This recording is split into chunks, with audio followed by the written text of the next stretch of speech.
और गंगानगर के रायसिंह नगर से बड़ी खबर मिल रही है। भारतीय सीमा में एक पाकिस्तानी नागरिक घुस आया। 68 साल का बुजुर्ग गलती से बॉर्डर क्रॉस करके इस तरफ आ गया। सुरक्षा एजेंसियों ने पूछताछ के बाद उसे वापस भेज दिया। पृथ्वी सर चेक पोस्ट का यह पूरा मामला है। तो गंगानगर के रायसिंह नगर में एक 68 साल के बुजुर्ग ने बताया जा रहा है कि गलती से सीमा क्रॉस कर ली। उससे पूछताछ की गई, उसकी स्कैनिंग की गई और उसके बाद में उसे वापस भेज दिया गया।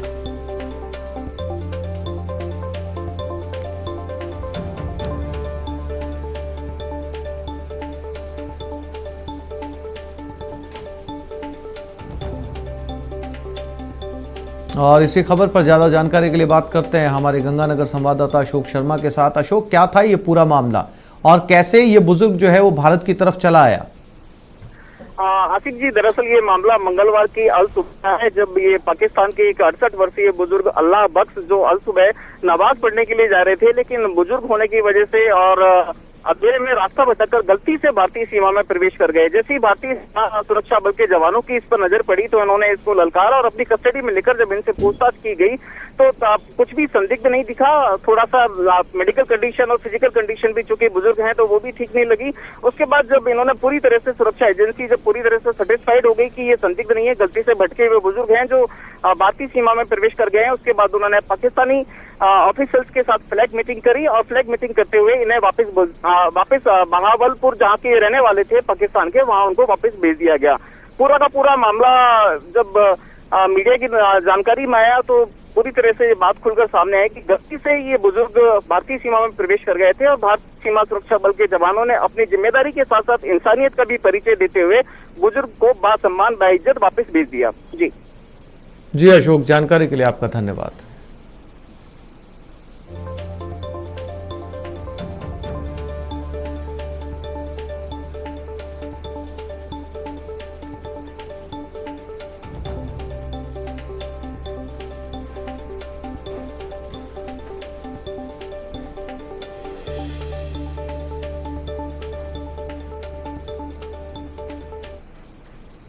और सीएम गहलोत भी कोरोना पॉजिटिव हो गए। सीएम गहलोत ने ट्वीट करके जानकारी दी है, मुझे किसी तरह के लक्षण नहीं है। सीएम ने कहा, मैं ठीक महसूस कर रहा हूं, मैं आइसोलेशन में रहकर अपने काम जारी रखूंगा। सीएम गहलोत का ट्वीट। सीएम गहलोत ने ट्वीट करके कहा कि वो कोरोना पॉजिटिव हैं लेकिन अपना काम जारी रखेंगे। इसको लेकर सीएम ने ट्वीट भी किया है, कोविड टेस्ट करवाने पर आज मेरी रिपोर्ट भी पॉजिटिव आई है। मुझे किसी तरह के लक्षण नहीं है और मैं ठीक महसूस कर रहा हूं। कोविड प्रोटोकॉल का पालन करते हुए मैं आइसोलेशन में रहकर ही काम जारी रखूंगा। और सीएम की प्रदेशवासियों से अपील भी है, कोरोना से सावधान रहें, गाइडलाइंस की अनुपालना करें, बचाव के लिए धैर्य और अनुशासन जरूरी है। तो अशोक गहलोत ने खुद ट्वीट करके बताया कि उन्होंने कोविड टेस्ट करवाया था, उनकी रिपोर्ट पॉजिटिव आई है। कल ही उनकी पत्नी की रिपोर्ट भी पॉजिटिव आई थी। हालांकि उन्होंने आश्वस्त करते हुए कहा कि उन्हें किसी प्रकार के लक्षण नहीं हैं और वो ठीक महसूस कर रहे हैं, लेकिन कोविड प्रोटोकॉल का पालन करेंगे, आइसोलेशन में रहेंगे और वहीं से तमाम कामों को जारी रखेंगे।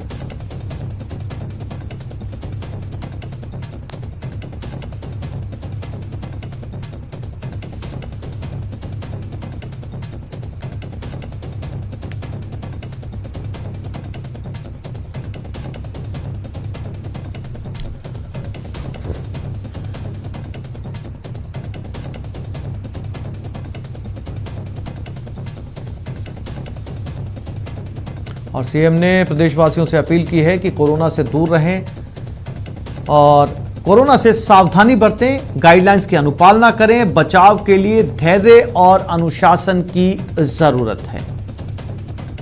एक और ट्वीट किया, बचाव के लिए धैर्य और अनुशासन चाहिए, कोरोना से सावधान रहें, गाइडलाइंस की अनुपालना करें, बचाव के लिए धैर्य और अनुशासन को अपनाए रखें।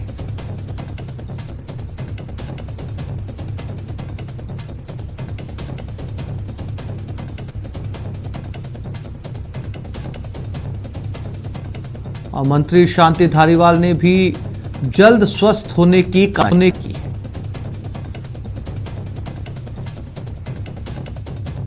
कि राजस्थान के मुख्यमंत्री आदरणीय अशोक गहलोत साहब जो है वो खुद भी कोरोना के पॉजिटिव हो गए हैं।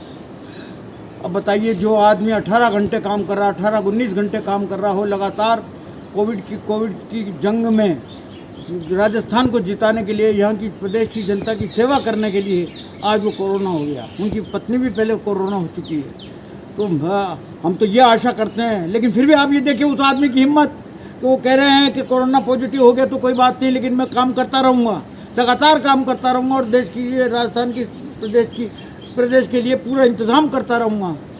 तो मैं तो प्रदेशवासियों से और सबसे ही जो भी नज़दीक के हम लोग हैं, हम सब दुआ करते हैं कि उनको भगवान जल्दी से जल्दी ठीक करे, उनको और उनको भाभी जी को सबको ठीक करे, ताकि वो जिस तरीके से सेवा में पहले जुटे हुए थे उस पूरे जोश के साथ जो है राजस्थान की जनता की सेवा करते रहे।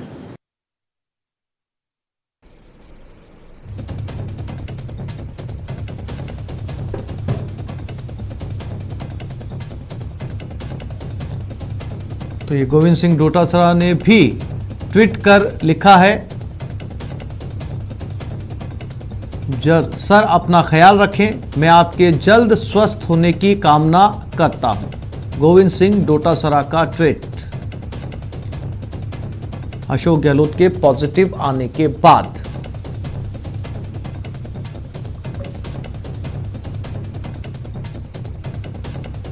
और महेश जोशी ने भी ट्वीट किया। उन्होंने लिखा, मुख्यमंत्री आदरणीय श्री अशोक गहलोत जी के कोरोना संक्रमित होने का समाचार मिला। आप जल्द से जल्द स्वस्थ होकर इस कठिन समय में वापस जन सेवा में लगे, मेरी ईश्वर से यही कामना है।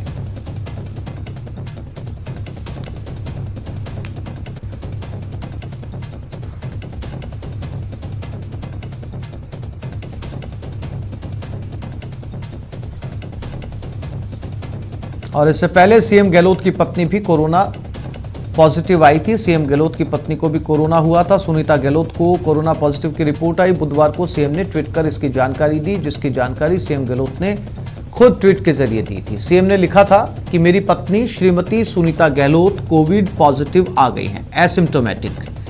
प्रोटोकॉल के अनुसार होम आइसोलेशन में उनका ट्रीटमेंट प्रारंभ हो गया है। अब मैं एहतियातन आइसोलेशन में रहकर चिकित्सकों एवं अधिकारियों के साथ साय 8:30 बजे रोजाना होने वाली कोविड समीक्षा बैठक लूंगा।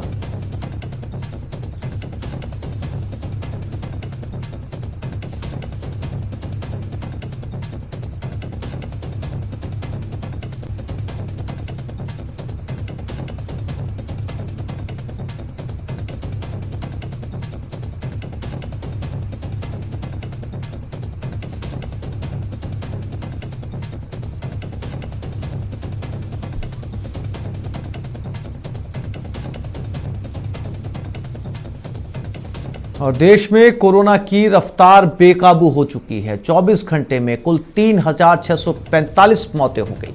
24 घंटे में 3,89,257 नए मामले सामने आ चुके हैं। 2,69,000 से ज्यादा मरीज रिकवर हुए। देश भर में 30 लाख के पार एक्टिव केस मौजूद हैं।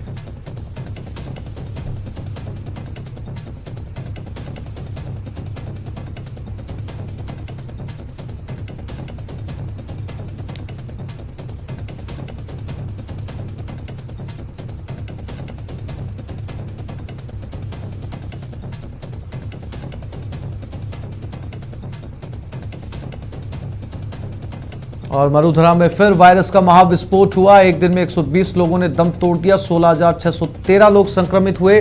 जोधपुर में 33, जयपुर में 32 मौतें हुई। जयपुर में सबसे ज्यादा 3,014 केस सामने आए। 8,303 मरीज रिकवर हुए। मरुधरा में एक्टिव केसेस 1,63,000 के पार हैं।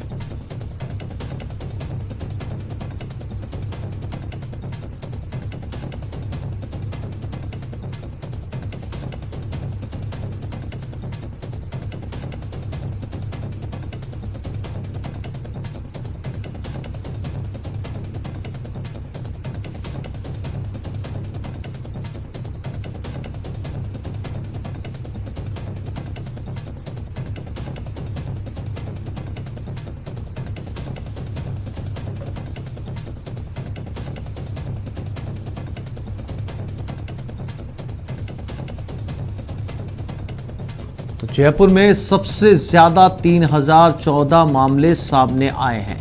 मरुधरा में लगातार वायरस का महाविस्फोट रुकने का नाम नहीं ले रहा। 16,613 लोग संक्रमित हो चुके हैं। जोधपुर में 33, जयपुर में 32 मौतें। जयपुर में सबसे ज्यादा 3014 केस, 8,303 मरीज रिकवर हो चुके हैं। मरुधरा में एक्टिव केसेस 1,63,000 के पार है।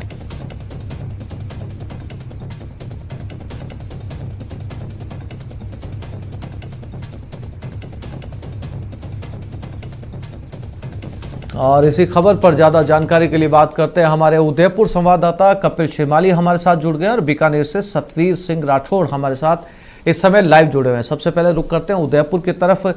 कपिल, झीलों की नगरी जो है वो लगातार जोधपुर और जयपुर के पीछा करती हुई आंकड़ों के रिकॉर्ड रोज तोड़ रही है। क्या स्थिति संभलने के लिए तैयार नहीं है उदयपुर में?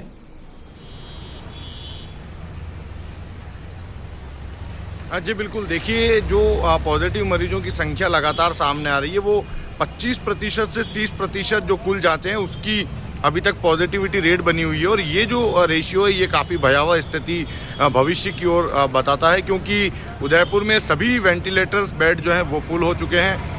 अधिकांश जो ऑक्सीजन सपोर्टेड बेड है वो भी फुल हो चुके हैं और सभी आईसीयू जो कि उदयपुर के सारे प्राइवेट और सरकारी अस्पताल में मिला लें सभी पूरी तरह से फुल है। तो स्थिति काफ़ी उदयपुर में भी बिगड़ती हुई नज़र आ रही है और आम जनता अभी भी समझने को तैयार नहीं है, क्योंकि जिस तरह से सरकार ने राशन की दुकानें, दूध की दुकानें, फल सब्जी की दुकानें इसलिए इस कर्फ्यू दौरान भी खुली रखी ताकि इसको लेकर लोगों की मारामारी ना हो, लेकिन लोग अभी भी सामान खरीदने के बहाने लेकर घरों से लगातार बाहर निकल रहे हैं और सड़कों पर जो भारी भीड़ नजर आ रही है वो आने वाले समय की और ज़्यादा भयावह स्थिति की ओर इंगित करती है। क्योंकि अब देखिए, आप मुख्यमंत्री अशोक गहलोत खुद कोरोना संक्रमित हुए, तो इसको देखकर हमें ये समझना होगा कि अब ये जो वायरस है ये हवा के माध्यम से भी फैलता हुआ नजर आ रहा है, जैसा कि चिकित्सक लगातार लोगों को अवेयर करते हुए नजर आ रहे हैं। तो आम जनता यदि घर के अंदर रहेगी, कोविड प्रोटोकॉल की पालना करेगी, तो निश्चित तौर पर जो संक्रमण की चेन तोड़ने की कोशिश सरकार कर रही है उसमें काफ़ी हद तक सफलता मिलेगी। लेकिन यदि जनता का साथ नहीं मिल पाया तो आने वाले समय में स्थितियां और ज़्यादा बिगड़ती हुई नजर आएगी। जी बिल्कुल कपिल, जो हवा में फैलने जिसको लगातार डॉक्टर्स कह रहे हैं कि अब ये वायरस एयरबोर्न होने लगा है, जो कि सबसे ज़्यादा खतरनाक स्थिति है। बीकानेर चलते हैं, सतवीर हमारे साथ बने हुए हैं। सतवीर, बीकानेर के हालात भी जयपुर, जोधपुर या उदयपुर से कोई बहुत ज्यादा अच्छे नहीं है। बीकानेर भी इस फहरिस्त में लगातार पीछा करता हुआ जयपुर या जोधपुर को टक्कर दे रहा है। क्या स्थिति वहां पर संभली हुई नजर आ रही है आपको? जी बिल्कुल, अगर बीकानेर की स्थिति की बात कर लें तो हालात जस के तस बने हुए हैं और लगातार पॉजिटिव जो मरीज हैं उनकी आंकड़ों में लगातार बढ़ोतरी हो रही है। जो एक चिंता की जो बात है वो ज़रूर कही जा सकती है। और अगर आज की बात कर ले तो आज जो मॉर्निंग रिपोर्ट आई है उसके अंदर 607 कोरोना पॉजिटिव मरीज बीकानेर में आए हैं। और ऐसे में दूसरी जो लिस्ट जो दोपहर तक आएगी तो उसमें भी कमोबश इतने ही जो आंकड़े हैं वो सामने आएंगे। तो ऐसे में लगातार जो खतरे की जो घंटी है वो बढ़ती हुई जा रही है। और ऐसे में जो लोग हैं उन्हें ज़रूरत है कि वो जो जागरूकता अपने घर के अंदर लेके आए। अगर घर से बाहर निकल रहे हैं तो बिना मास्क के बाहर नहीं निकले, और अगर किसी को ज़रूरी काम नहीं है तो वो घर से बाहर न निकल के घर के अंदर ही बैठा रहे। लेकिन जिस तरीके से जिला कलेक्टर नमित मेहता और जो पुलिस अधीक्षक प्रीति चंद्रा है वो लगातार जो शहर का जो दौरा है वो लगातार कर रहे हैं। सभी जो गली और सड़कों और चौराहे के ऊपर जाकर पूरी मुस्तैदी के साथ में लोगों को अवेयरनेस करने का जो काम है वो भी किया जा रहा है। और इसके साथ ही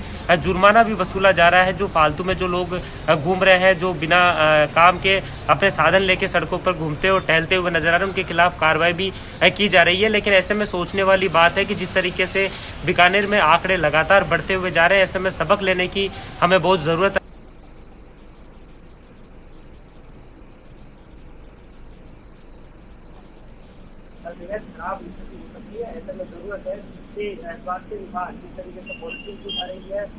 और एक बार फिर से उदयपुर की तरफ रुख करते हैं। कपिल हमारे साथ लगातार बने हुए हैं। कपिल, ये जो रोज आंकड़े सामने आ रहे हैं पॉजिटिव होने के और मौतों के आंकड़े भी अब पहले की बनिस्बत ज्यादा आने लगे हैं। उदयपुर वासियों को, वहां पर सड़क पर घूम रहे लोगों को, वहां के नागरिकों को क्या ये बात अब समझ में आने लगी है कि सोशल डिस्टेंसिंग और मास्क बहुत जरूरी है जब तक ये चेन पूरी तरीके से टूट ना जाए।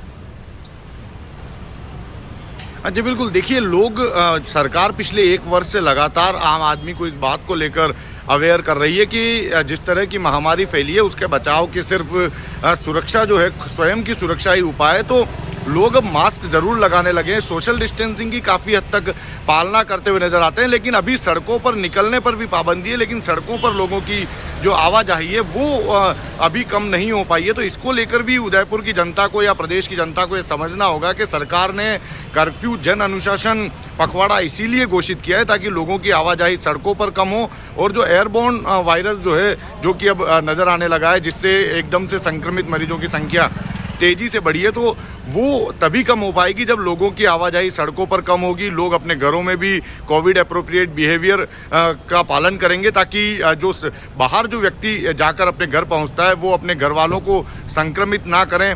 तो इन सभी बातों को ध्यान में रखा जाएगा। हालांकि जिस तरह से उदयपुर में आंकड़े बढ़े, करीब 1112 मरीज एक दिन में कल सामने आए थे, एक दिन में 886 मरीजों ने रिकवरी भी की है, ठीक होकर अपने घर भी गए, लेकिन जो संक्रमित मरीजों की संख्या है वो काफ़ी तेजी से बढ़ी है और एक्टिव मरीज उदयपुर में 11,500 से पार पहुंच चुके हैं। हालांकि 10,000 से ज़्यादा मरीज अभी भी होम आइसोलेशन में है, बिल्कुल माइल्ड सिम्टम्स के साथ में घर पर इलाज प्राप्त कर रहे हैं।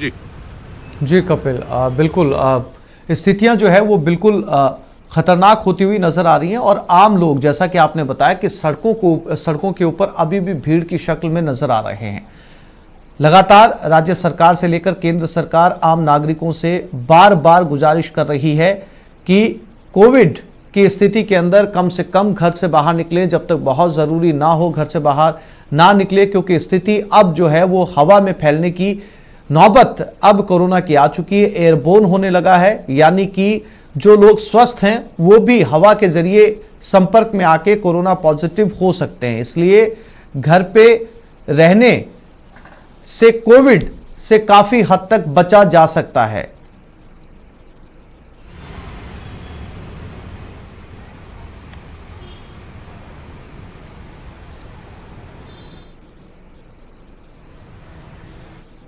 और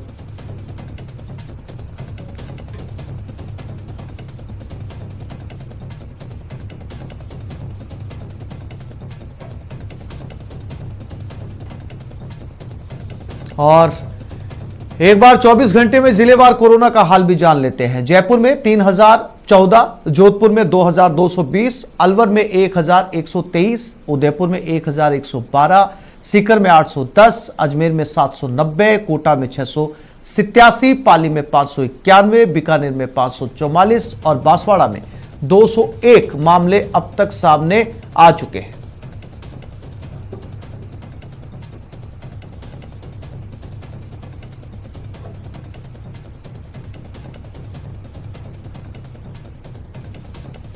और पिछले 5 दिनों के हालातों पर भी एक नजर डाल लें। पिछले 5 दिन में 80,304 केस सामने आए, 473 की मौत हुई। 24 अप्रैल को 15,355 केस सामने आए, 74 की मौत हुई। 25 अप्रैल को 15 और 809 केस सामने आए, 74 की मौत हुई। 26 अप्रैल को 16,438 केस सामने आए, 84 की मौत हुई। 27 को 16,089 केस सामने आए, 121 की मौत हुई। 28 अप्रैल को 16,613 केस सामने आए और 120 की मौत हुई।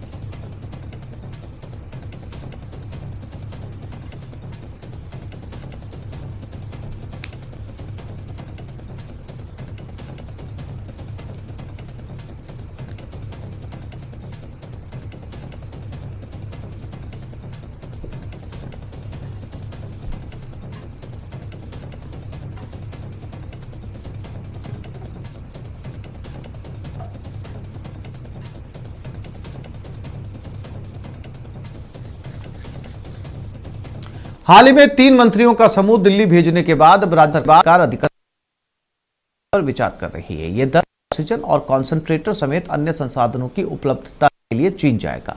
मुख्यमंत्री निवास पर बुधवार को हुई कोविड-19 समीक्षा बैठक में मुख्य सचिव निरंजन आर्य ने ये बात कही।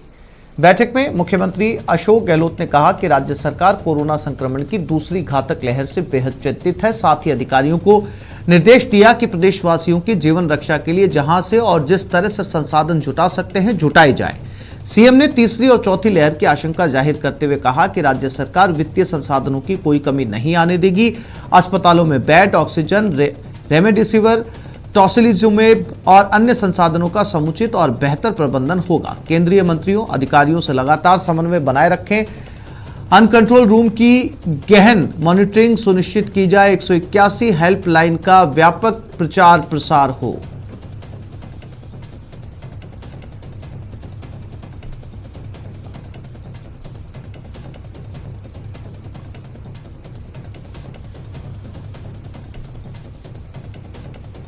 कोरोना पर सीएम की समीक्षा बैठक में चिकित्सा मंत्री रघु शर्मा ने कहा कि सरकार लगातार सख्त फैसले ले रही है। सीएचसी में ऑक्सीजन की व्यवस्था की कोशिशें हुई। प्रदेश में उत्पादन बढ़ाने पर जोर दिया गया। रेमडेसिविर जैसी दवाओं का उत्पादन।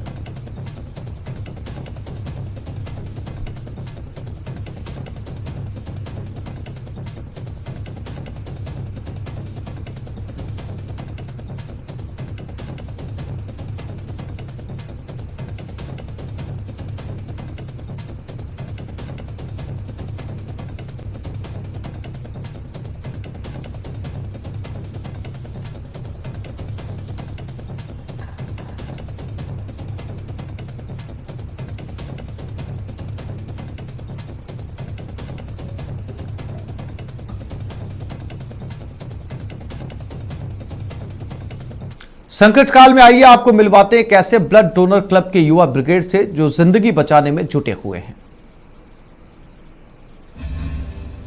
संकट काल में जिंदगी बचाने वाला संदेश। मुस्कुराहटों पे हो निशान, किसी का दर्द मिल सके तो ले उधार। किसी की जिंदगी में मुस्कुराहट लाने वाला संदेश। किसी के वास्ते हो तेरे दिल में प्यार, जीना इसी का नाम है।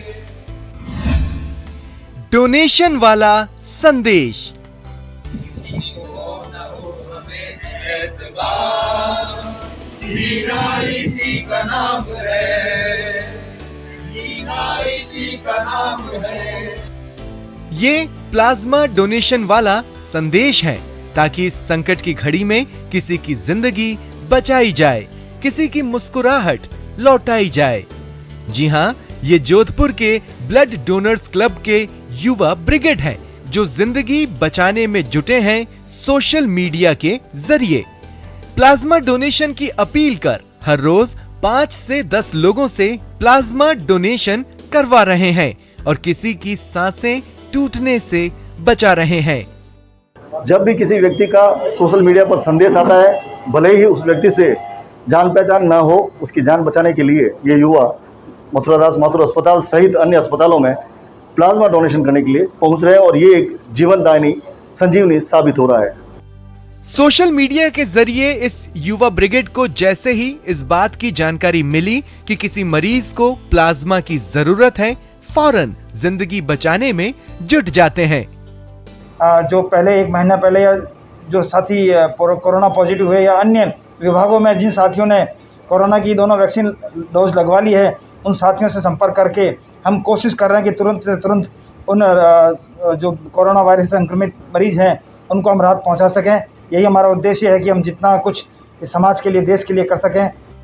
ब्लड डोनर्स क्लब के युवा ब्रिगेड यूं तो पिछले 1 दशक से रक्तदान शिविर लगाते आ रहे हैं, लेकिन कोरोना काल में इन युवाओं ने एक टास्क फोर्स बनाया है और प्लाज्मा डोनेशन की मुहिम में जुटे हुए हैं। तकरीबन 1 साल से जब मानवता कोरोना से एक जंग लड़ रही है, हम लोग कंधे से कंधा मिलाकर इस प्रयास में लगे हुए हैं कि जो गंभीर मरीज हैं, जिन लोगों को प्लाज्मा की आवश्यकता होती है, वो उनको तुरंत मुहैया कराई जा सके। इसके लिए हम लोगों ने एक टास्क फोर्स बनाई भी है। पूरा ग्रुप जो है दिन रात इसमें एक्टिव रहता है और प्लाज्मा डोनेशन आप देखिए तकरीबन रोज़ एवरेज अभी दूसरी वेव के अंदर भी 5-6 डोनेशन तकरीबन रोज़ हो रहे हैं और अभी तक तकरीबन 100-150 हम लोग प्लाज्मा डोनेशन पूरा मिला के करवा चुके होंगे। आइए अब आपको बताते हैं किसी की जिंदगी बचाने के लिए प्लाज्मा डोनेट करने का क्या प्रोसेस है और इसमें कितना समय लगता है। इसमें हमारे पास जो डोनर आता है तो हम पहले उसकी बैक हिस्ट्री लेते हैं, उसको कोविड हुआ है या नहीं हुआ है, कोविड हुआ है तो किस डेट को हुआ है, उस कोविड रिपोर्ट से उसका 28 दिन कंप्लीट हो जाना चाहिए। फिर हम उसका एंटीबॉडी टेस्ट करते हैं। अगर एंटीबॉडी प्रेजेंट होती है और फर्दर टेस्ट भी अगर रिपोर्ट्स नॉर्मल होती है तो फिर हम उसको, ये जो प्रोसेस हो रहा है प्लाज्मा डोनेशन का, इस प्रोसेस में हम उनको लेते हैं और उनका प्लाज्मा निकाल के जिन पेशेंट को रिक्वायरमेंट रहती है उन पेशेंट को क्रॉस में लगा के वो प्लाज्मा इशू करते हैं हम लोग, ताकि उनका जीवन जो है बचाया जा सके। इस मुश्किल घड़ी में युवा ब्रिगेड का प्लाज्मा डोनेशन के जरिए जिंदगी बचाने की मुहिम की जितनी भी तारीफ की जाए कम है। कोरोना के खिलाफ जंग में आप भी गंभीर मरीजों के लिए प्लाज्मा डोनेट करें, किसी की जिंदगी बचाएं, क्योंकि जीना इसी का नाम है। न्यूज़ 18 राजस्थान के लिए जोधपुर से चंद्रशेखर व्यास की रिपोर्ट। और धौलपुर में एसीबी की बड़ी कार्रवाई देखने को मिली। बीएड कॉलेज में एसीबी ने कार्रवाई की। 25,000 रुपए की रिश्वत लेते हुए आरोपी को ट्रैप किया गया। एडिशनल एसपी महेश मीणा के निर्देशन में यह कार्रवाई हुई है। तो धौलपुर में एसीबी ने कार्रवाई की। बीएड कॉलेज में यह कार्रवाई की गई है। और धौलपुर से हमारे संवाददाता हरिवीर सिंह हमारे साथ जुड़ गए। हरिवीर, क्या था ये पूरा मामला?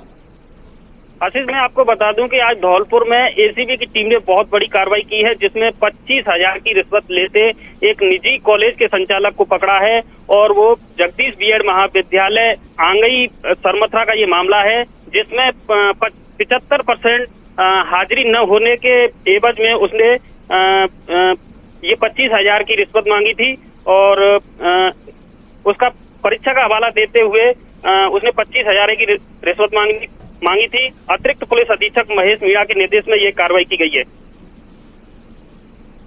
हरिवीर, 25,000 रुपए की रिश्वत मांगी गई थी। क्या इससे पहले कोई किश्त अदा की गई थी?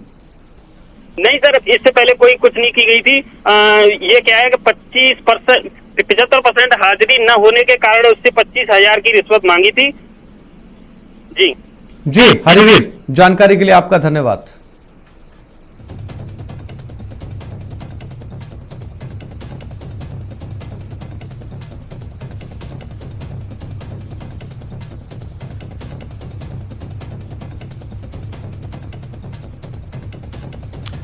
कोरोना से जंग में मदद के लिए अब कोटा विश्वविद्यालय ने भी कदम बढ़ाए हैं। कोटा विश्वविद्यालय ने अपने कई हॉल प्रशासन को कोविड सेंटर बनाने के लिए दिए हैं, जहां करीब 250 कोरोना मरीजों का इलाज हो सकेगा। देखते हैं इस रिपोर्ट में।